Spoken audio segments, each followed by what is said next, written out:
Great Talking Entertainment. I'm your host, KJ, and this is the YouTube channel where I review movies and TV shows from all your favorite superheroes, including Marvel Comics, DC Comics, and much more. Please subscribe to my YouTube channel, Great Talking Entertainment official channel. Now let's go, baby!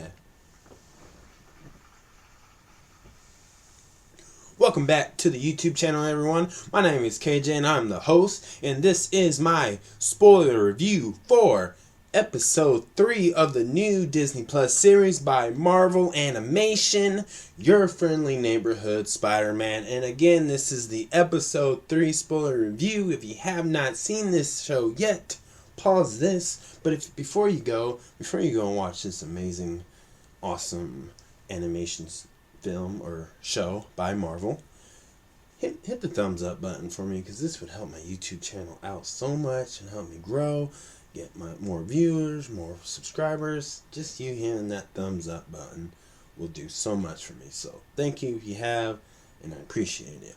So again, this is a spoiler review. Y'all been warned. Now let's get into it. Episode 3 continues on from the last episode as Peter Parker is still in shock that Norman Osborn found out that he is no other than Spider-Man, as when they meet up again, he learns from Norman Osborn that he figured out that the person under the Spider-Man mask was somebody who does not work for Oscorp, and it only broke down to 4 people who we saw in episode 2. And he explains, as Peter Parker tries to say that was a fake video and somebody pranked him, that he explains to Spider-Man that security camera he's the only one who has access to. And so it seems in this, to me, they're kind of teasing this in a way where it's like, if you're a fan of Spider-Man and just somebody who's read all the comic books or just seen it had to be the Tobey Maguire Spider-Man films or any previous Spider-Man animation, you know that Norman Osborn's the Hobgoblin, or either the Hobgoblin or the Green Goblin. I can't remember, but he's one of them. And so he seems kind of shady in here, but then he explains why he wants to help Spider-Man and give him a big fat check is for the fact that he helped save his son, Harry Osborn. And he really appreciates that. But in this universe, we saw in episode 2 that he had a picture with Captain America, and then they mentioned Captain America. And so it seems like Norman Osborn is kind of extra friendly, really kind, really nice guy, hero-like person who's friends with the Avengers and just wants to help. And there's no catch, never pressured him. But then we see, through this episode, that there's a couple, a boyfriend and girlfriend, who drops some money off in a garbage can, and it just robotically grew some legs, and they got some equipment to rob some more banks, some jewelry stores, the typical villain stuff that you see in Spider-Man shows or comic books, you know how it is. And so we see that, and in that episode we learned that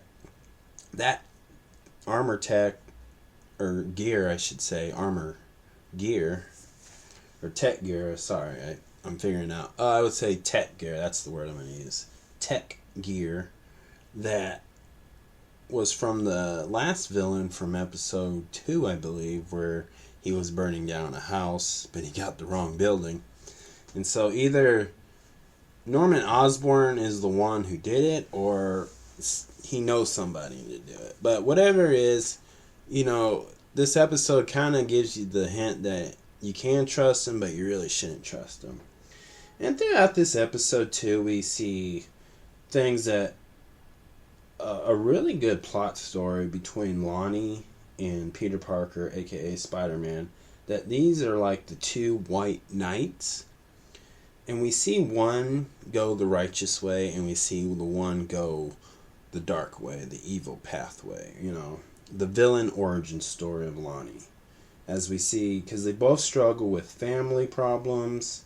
For example, Aunt May is still grieving over Uncle Ben, while Lonnie's little brother is purposely getting into a street gang and one who lives the street life because both families are financially struggling. Rent's due, past due bills. And so, in their own way, they're trying to save and protect the people they care about. And, Lonnie's not just a jock. He's a jock that is pretending to be somebody very successful or from a middle-class family as he tries to buy lunch for his friends and Peter Parker. And we also see the same thing with Spider-Man as he's trying to protect his Aunt May, and her finding out that he's Spider-Man would put extra stress and put her in extreme danger. And so, in a way, they're both living that vigilante life. Like, when this happens, right, you'll see in comic books and this type of show where Spider-Man's a criminal, like, James Jameson says it all the time, as also we see that he's starting to like photography, Spider-Man does. And Lonnie is about to give up his whole football career for his little brother and family. And it's going to be very interesting when the two collide, but they're going to be on different sides, even though they won't realize they're fighting for the same related reason. So it's that type of story. And another thing you see throughout most of this episode is teenage drama, high school drama, I should say. We see many mysterious and foreshadowing some possibilities of Marvel characters' appearance and where they're kind of going with this whole season 1 for your friendly neighborhood Spider-Man. But other than that, there was a great battle fight scene between Spider-Man and the boyfriend and girlfriend who got the little tech gear where one can run really fast and one had like these hologramic beam swords, kind of like X-23 or Wolverine type, but something like that. But it just shows you how good he is, and we notice that Norman Osborn helps Spider-Man and says, hey, you notice how they're fighting, their pattern is, maybe you should do this, and it helped. And we see Spider-Man and Norman Osborn finally join together as a team. And we see Lonnie join the gang. And that's how these two characters are going to have to come face to face at some point. And probably mostly at the end of the season. But that's how this episode ends. So let's get into some topics. Let's talk about Lonnie. Now, I know Lonnie becomes a familiar character, and I forget his name. I forget the character's name, but of his like vigilante name or bad guy name, whatever it is. But this is the start of it, and I know he gets kind of like super strong or whatever, or hard-headed. I forget, but but it's a little different because the character that I remember, he didn't really have a backstory like that. Or maybe he does, but maybe later on comic books, in the Marvel comic books and newer editions maybe. But from what I remember, he was just another thug, like a guy that Spider-Man can beat easily, that leads up to the big bad final boss type storylines. That's for how I remember Lonnie. But this one, it seems like they're going to give him a new origin story or just change it up just a little bit, which it's totally fine. Like, you shouldn't really dwell over that particular change because it's a character they don't really focus on anyway in live actions like that. Now, let's talk about Norman Osborn.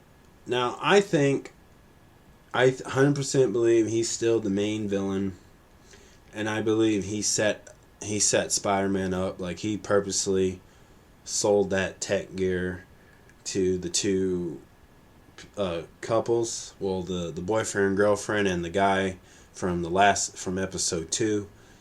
And I believe like he started, because how did he know how to defuse that situation and help Spider-Man win. Like, realistically, Spider-Man would have lost, and they would have got away. But he knew Norman Osborn figured it out, and it was just kind of like, as Spider-Man said, it was kind of creepy. But it seems like Peter Parker, aka Spider-Man, he's not really focusing on that. I think he just truly believes, and he's fooled, that Norman Osborn is a good guy. And so I believe that this was just a setup to get Spider-Man. And I believe Norman Osborn, I think he just wants his DNA, Spider-Man's DNA, and clone it so he can have his own Spider-Man powers and abilities and all that mutation. That's what I think it's going to boil down to at the most. And which leads to Spider-Man. I like what they're doing with Spider-Man. I like the idea, and I like how they're teasing that he's going to work for James Jameson soon as a photographer for the newspaper. And I think that's pretty cool that they're going with that. I didn't think they would. I thought he was just going to kind of do the MCU Tom Holland way, where he doesn't work for James Jameson in the MCU. I don't know, he has a job, but it's not that for the news report. But I like that they're mixing in like the MCU style, but kind of going back to the classic Spider-Man stories. So I like that they're mixing them up together, and I'm okay with that. You know what I thought too with Lonnie? I thought, okay, there's maybe a possibility that Miles Morales is in this universe, and I thought the little brother could be Miles Morales. I really thought that, but I'm not sure. I'm not 100% sure. But I think the main guy in that gang, I think his nephew could be Miles Morales. That's what I also think too. So I really believe that Miles. So basically, I'm saying Miles Morales, I believe he's in this universe with Peter Parker, aka Spider-Man. I think they're both going to be young and both be Spider-Man at the same time. That's what I see what's happening too. That's just me. But other than that, I like this episode. And here's some 3 things that I like about this episode. 1, I like the story where it's going. 2, I feel like it feels like a real Spider-Man story that I would read about or watch in old cartoon shows. And 3, I'm just enjoying the voice actors portray these characters and bring these characters to life. Like, I really like where it's going, and I just like how the dialogue is. Like, the guy who is voice acting Spider-Man, I think he's really nailing it too, and I'm just enjoying it. So if I had to give this an episode 1 out of 10, definitely going to give it a 7. Really great. I just wish there was more to it. I wish there was more Spider-Man to it and less of the other characters. Like, if it's Lonnie, yeah, use Lonnie, but the others, they just seem like they're just there. But, you know, that's just always me. You might as well just, if you don't have nothing important for them and story-wise in each episode, I would recommend just to do more Spider-Man crime-fighting scenes. That's just me. But other than that, that's not my, like, a big complaint that I care about. I'm just saying that's what I would have done. So, other than that, that's my review, y'all. Thank you so much. Please subscribe to my YouTube channel, Great Talking Entertainment official channel. Subscribe, hit that notification button so you always be updated with all my latest content. Thank you guys, and peace out.